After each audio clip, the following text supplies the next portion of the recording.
Today, I'm going to be interviewing my Dadu to try to learn more about him and his life. I'm start with question number 1. So, you grew up in a village. Could you summarize an average day just growing up?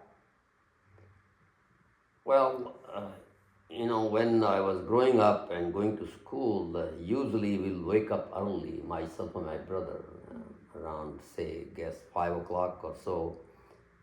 We will go out in the fields.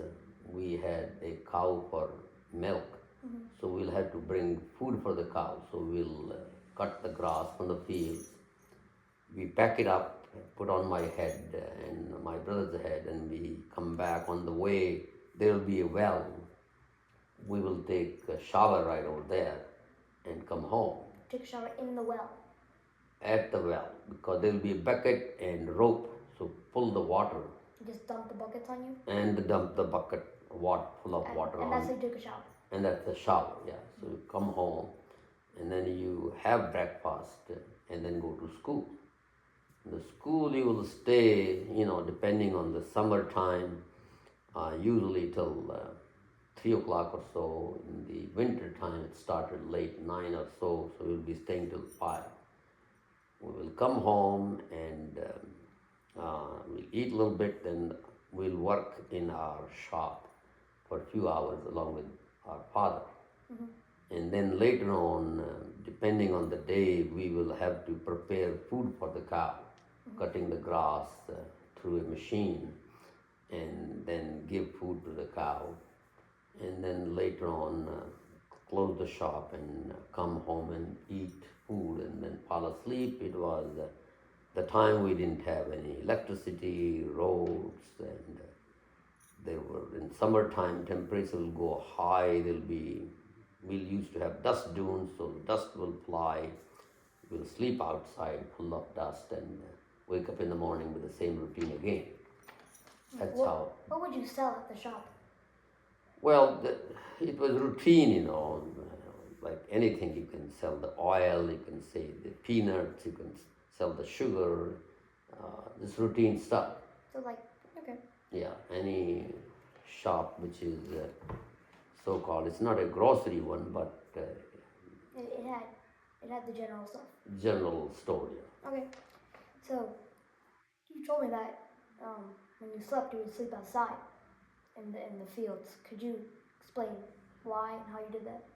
Well, that was at the time of the harvest.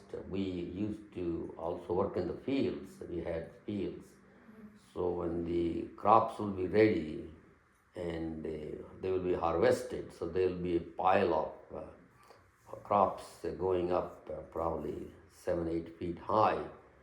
So the people will try to steal things. So I will go later on at the night time and go up on the harvested crops, the pile, and sleep there to protect the crops. Oh, that's crazy. People would steal from their own fellow villagers. Well, circumstances were such, everyone was trying to survive. So it's not, I'm blaming anyone, but the circumstances were that how you survived. It was very hard time that time. So, as a child, you didn't have very good eyesight, blind. How long did it take for you to realize that and then heal? Well, I have a feeling I probably was aware early, but I thought maybe everyone can see only same. I couldn't see the board, I couldn't see the people after a little distance, couldn't recognize, and it continued for a long time. That's one. If I tried to bring it up, although I was not even sure I have low eyesight or no, it was a kind of a bad thing to have low eyesight. So people would blame me, ridicule me. So neither I tried to understand that I had low eyesight or no, nor I had the courage to express it out because of the fear of being ridiculed. How come such a young person has low eyesight? So how did you actually, how did people learn to accept that and how did you get it fixed?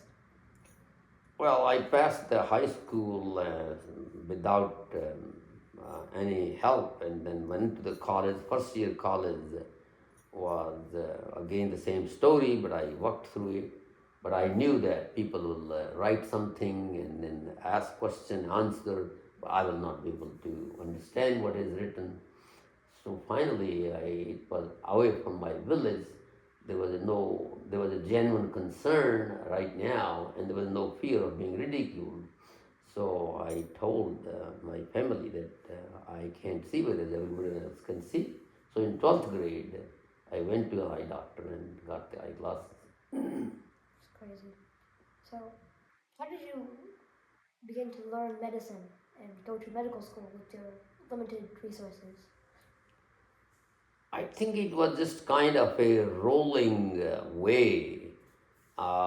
Since I was small, since I didn't have that much strength, I wanted to get out of the village and not keep working the way things were being asked to do. It was hard for me to handle. So, from my village after high school, I luckily passed only out of 55 people, 5 passed because we didn't have books, we didn't have the teachers, we didn't have the help which you could make to go through. So once I passed, I went to my sister who lived in a city.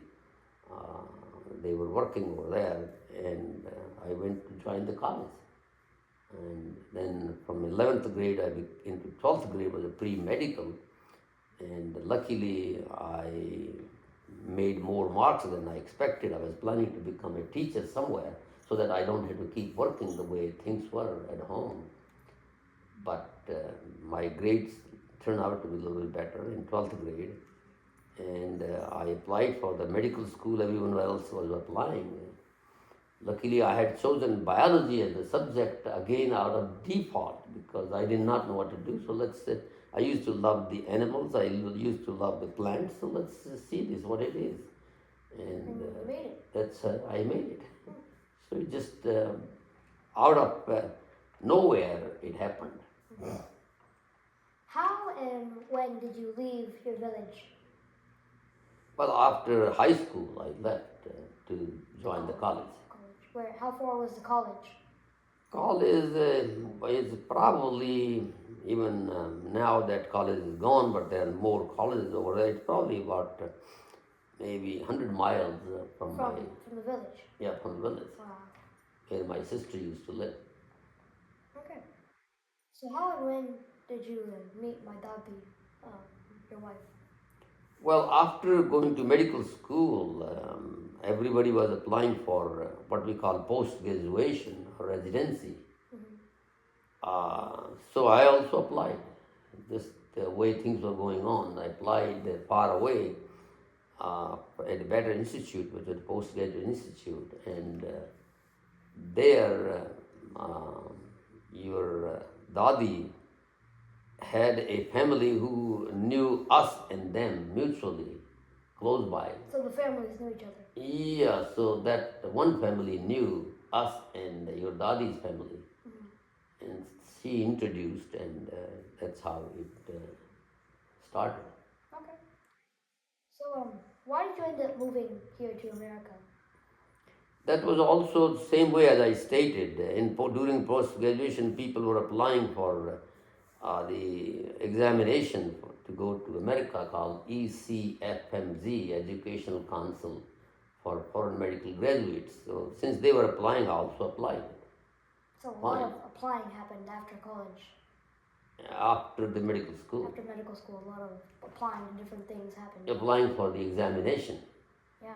So my application for examination was accepted, and I appeared in the examination and passed with good grades.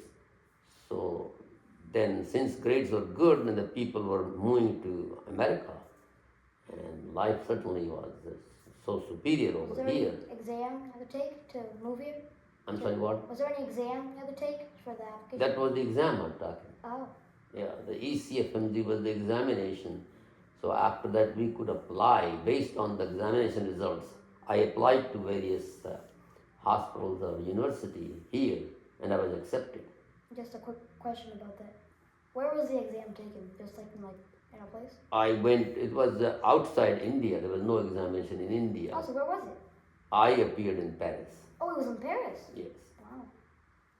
That's amazing. So, how did you learn how things worked? Like customs and culture here in America?